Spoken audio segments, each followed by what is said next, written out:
Hello.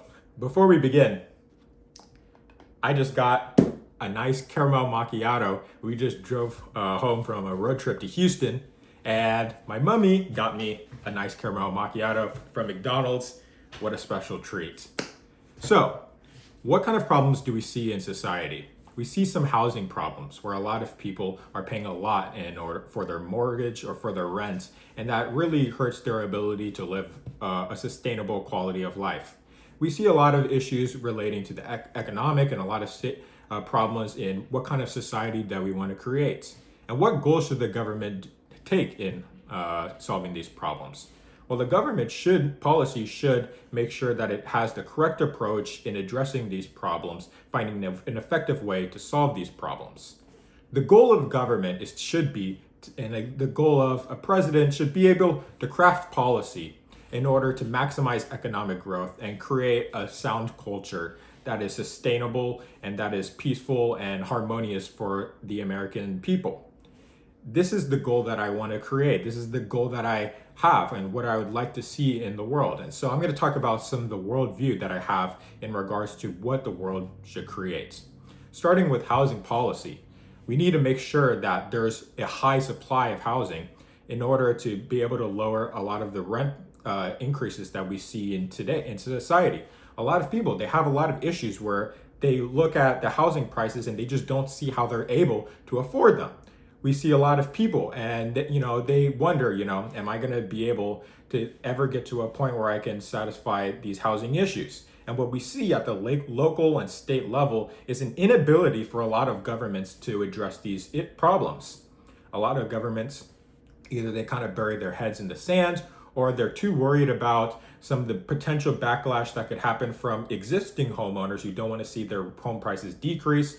Or a lot of them, even the ones who understand the problem, they're unable to come to an effective solution. And so they resort to policies that do not address the issue, or in some cases, they actually exacerbate the problem because they, destroy any profit motive to increase the supply. If you want to address the housing crisis, you have to increase the supply of market rate housing. Another problem that we see nowadays is the increasing of our national debt. We see a ballooning national debt from irresponsible fiscal policy, and we see an unwillingness from a lot of politicians to address some of the uncomfortable truths that we see in regards to spending and the fact that you cannot continue to promise trillions of dollars in tax cuts that are unaccounted for. What are the solutions that I would like to see?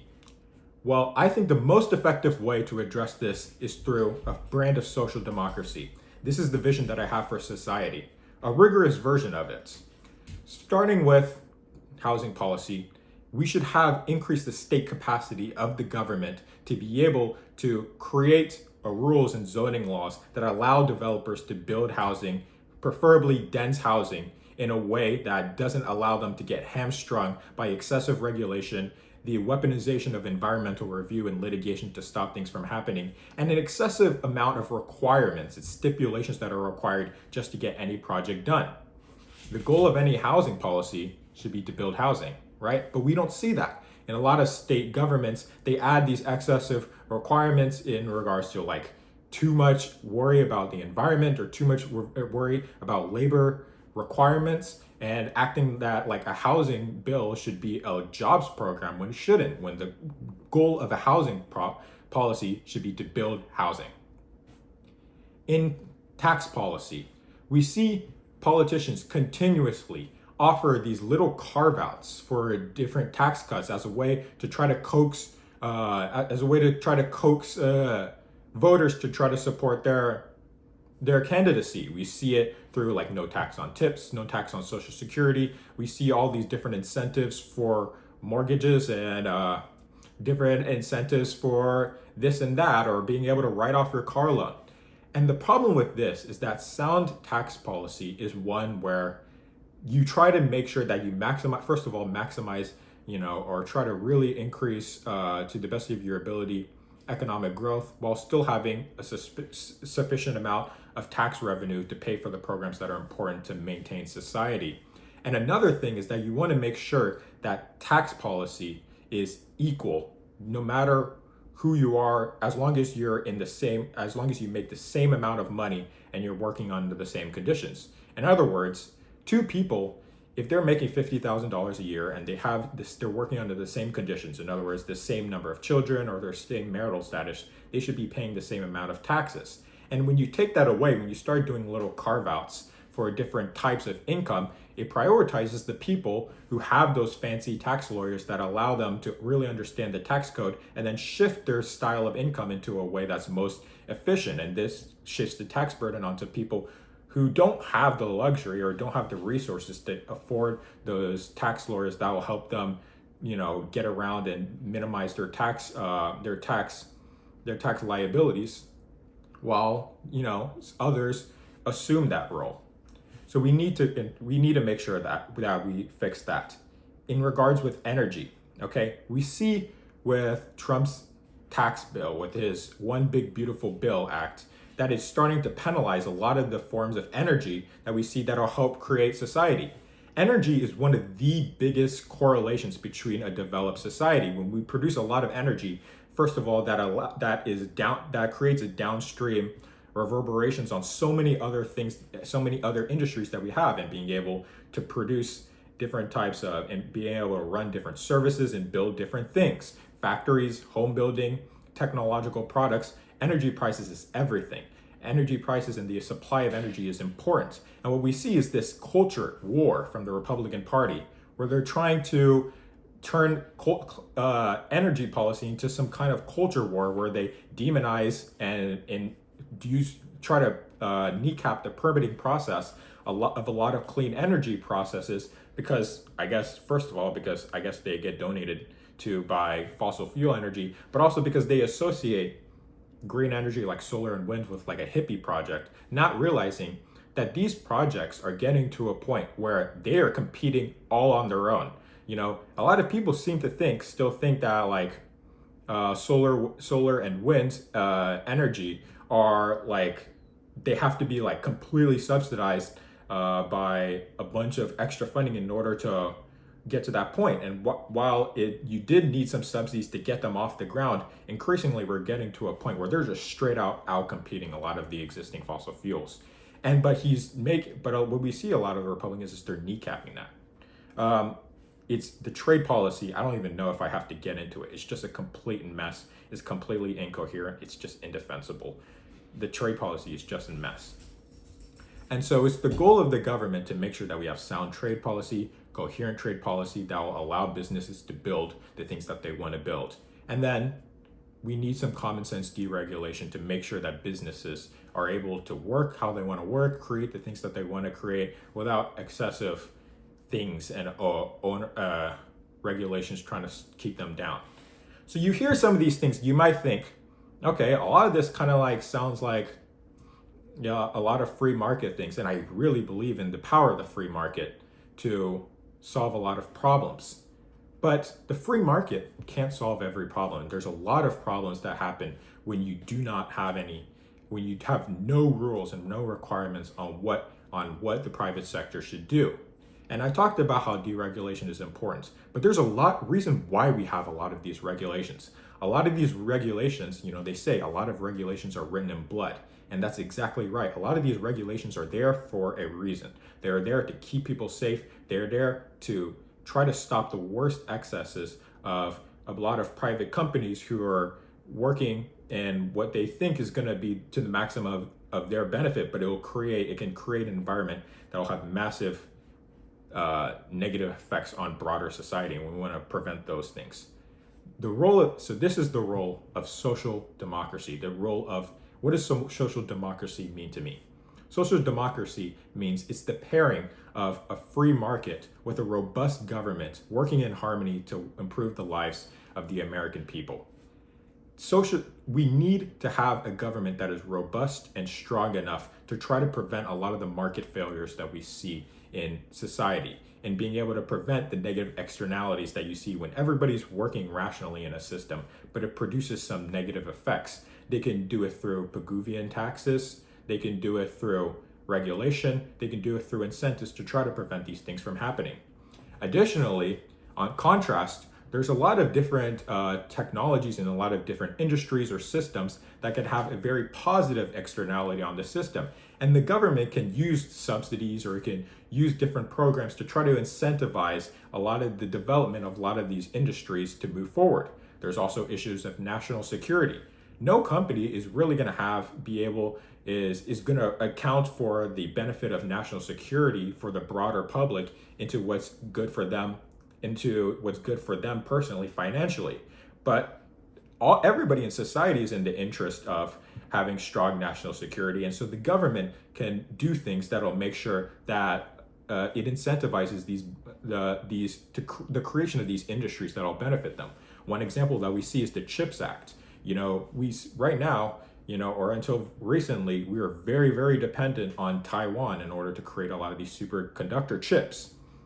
But by creating a superconductor chip factory here in the United States, it provides a more resilience to our supply chains, and then that allows us. A lot of these superconductor chips are pivotal for being the inputs of a lot of the technological projects that we see. And if we rely so much on Taiwan, or we rely so much on kind of like iffy supply chains that are subject to geopolitical risk, that can create a lot of problems. And lastly, there's a lot of projects that, to get them off the ground, it requires a considerable capital expenditure. And these programs are at massive scale, or they require a lot of money, the type of money that a lot of private companies might not be able to come up with initially, but then down the road, they're going to have considerable return on investment. And this is the role of the government in being able to provide something like subsidies, or being able to provide some cheap loans in order to help get these companies off the ground to be able to build these massive scale projects. It might be some major infrastructure projects. It could be like the CHIPS Act, where like building a factory could be like tens of billions of dollars, or it could be something like building a nuclear reactor, where building a nuclear reactor is extremely expensive. And if you can provide some loans to help build a nuclear reactor, well, that can make it a little bit easier for companies to do it, and then they can repay them later. It's a good system. But, so we see that the government can have a role in being able to, allocate resources in a way that will help bolster the private sector. But, I'm also a strong believer that we need to have some level of redistribution programs. It's good to have a free market. It's good to have a meritocracy, to be able to have an ability for people to make money and for them to be compensated depending on the amount of value that they create for society. But, just like with everything, there's a level of, if we want to create a harmonious society, you want to make sure that there isn't such a massive gap in inequality between the very rich and the very poor that it creates a kind of tension, a kind of resentment that can hurt people. Additionally, if we talk about the margin of utility for every dollar, for somebody who makes $250 billion, an extra dollar just means nothing. It doesn't mean something. But an extra dollar for somebody who is way poor, that dollar really means something. And if we're trying to kind of like, not completely, but have some regard for like improving the average happiness of the average person, an extra dollar from can go a lot further. An extra, a couple $100 or $1,000 can go a lot more for a working class person than it would give to, than it would be for, some car dealership owner who's just going to put that into their checking account and it means nothing. And this is why it's important to have some level of redistribution and to have some level of a progressive tax structure so that we can fund these programs. Something like Medicaid is really important in being able to stop, a working class person from just going bankrupt just because of an unexpected medical incident. And so this is why I think having, some funding for Medicaid is important. And also, there's the goal of the government can also play a role in uplifting and providing the opportunity for a lot of people, especially at the bottom, to be able to make it ahead. This is why having, a strong public school system is important. And this is why, I support, different types of programs to give them a basic standard of living that allows them to have the tools necessary to succeed. So redistribution is important, and this is the role. This is what a government can do. Now, a lot of people, they have they can have like frustrations with government because they feel like government isn't working. And I completely echo that sentiment. When you see a lot of state and local governments and they seem kind of dysfunctional, or it seems like it's not important. And so they use these kind of criticisms of the government and their execution as a way of saying, we can't trust them. So we just need to go for as limited a style of government as possible. And I sympathize with that idea, but I completely disagree that limited government is that just kind of like tearing down government and just letting everything else work, everything, and just, because you can't trust them will work. What you do is you need to make government work.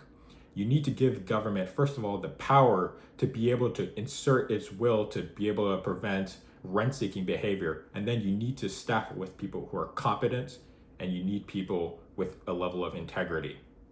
And so the role of social democracy, the role of a government, a bolstered government, we're going to make sure that these people are competent, that they have reasonable and responsible policy, and that they show a level of integrity.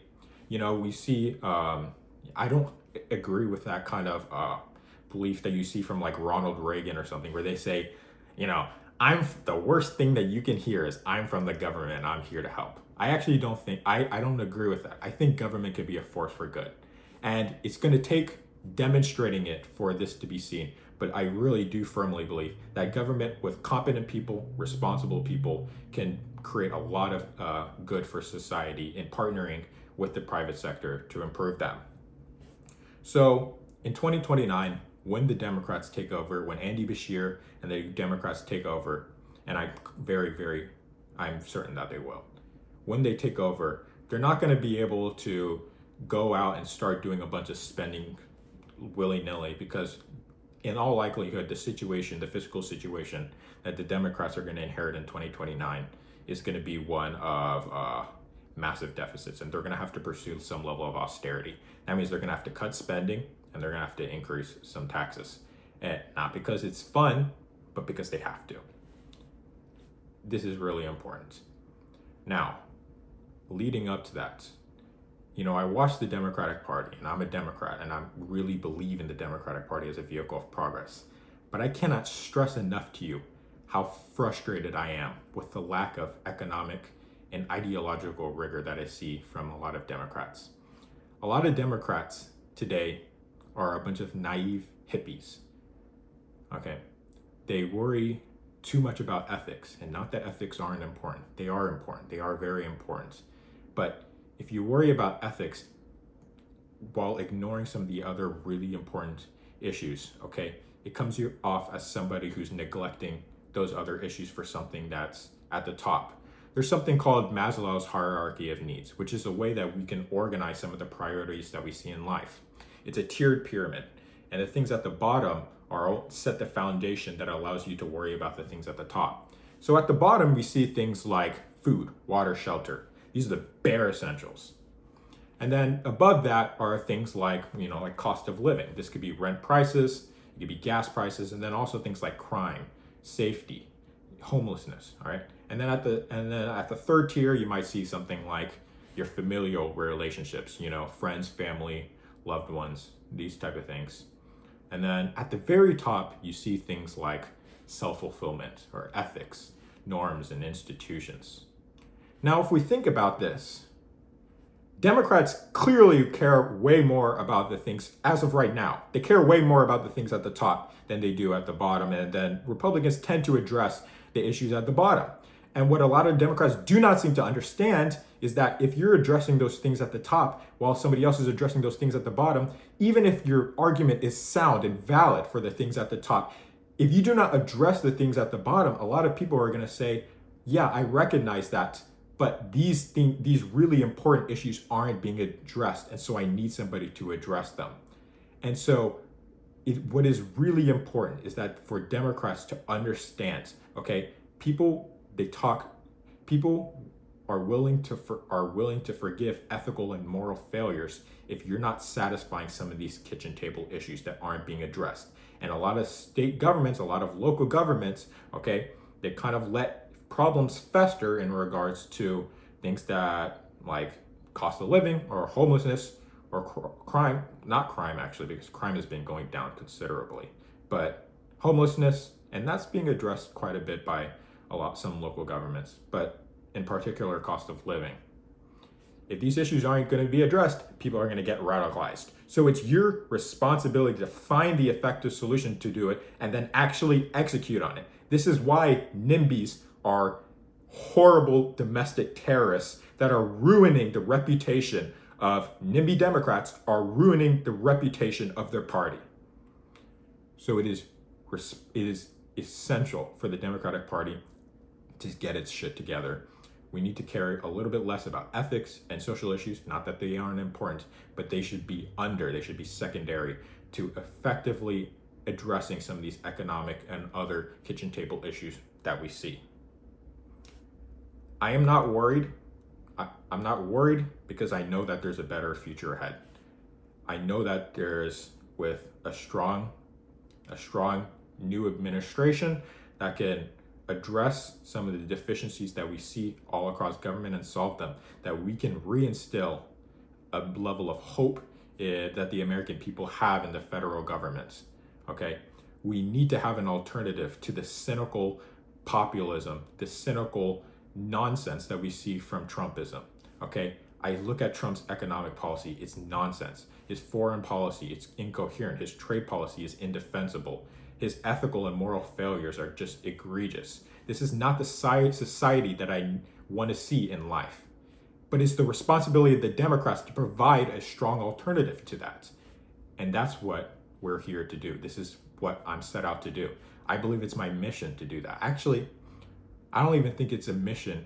I think it's my responsibility to make sure that this happens. And I will make sure that it happens, because there's a lot of problems that need to be addressed. And if somebody with a level of passion and competence does not address them, they're going to continue, and we're going to continue to create a failed society that the problems aren't going to be addressed. I take this really seriously. And I will make sure that this does get happened. All right, new book, Competent Domestic Governance, comes out March 2nd, 2037. March 2nd, 2037. You think I'm joking? I'm not joking. All right. Competent Domestic Governance comes out March 2nd, 2037. See ya.